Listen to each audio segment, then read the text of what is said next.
Hello and welcome to a CFMEU News Update. I'm Emily Barker.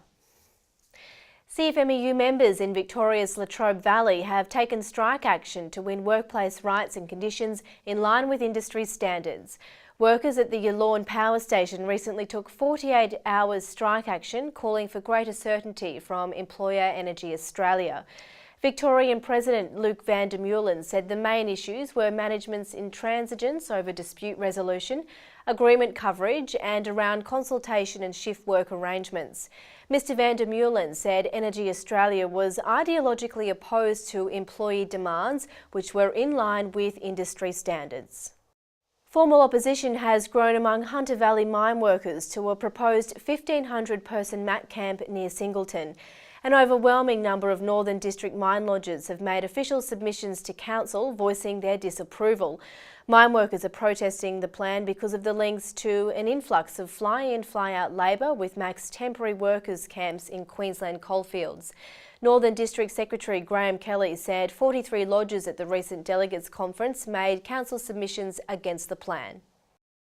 Amid a management shake-up at BHP Billiton, the Miners' Union has called for a new corporate culture for the sake of workers and mining communities. New BHP boss Andrew Mackenzie has restructured the multinational senior management and outlined new cost-cutting measures. The CFMEU called on the company to desist attempts to weaken the role of safety check inspectors.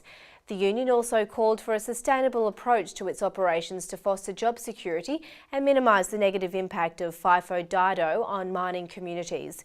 The new CEO replaced Marius Kloppers, who BHP farewelled with a reported $75 million golden handshake. And on the subject of huge payouts, former Xstrata mining boss Mick Davis is set to receive more than $110 million after a company merger. There was stiff opposition to the remerger of London-based Xstrata and its shadowy former parent company Glencore. Workers, investors and shareholder groups around the world tried to block the deal, with much opposition to the excessive executive payouts. During Davis's tenure, Xstrata aggressively tried to undermine collective bargaining at its Australian operations. In recent months, Xstrata has cut 100 jobs from its Brisbane coal office and around 75 at Collinsville Mine in central Queensland. For more information on these stories and the latest from the Let's Spread It Around campaign, please go to the CFMEU website.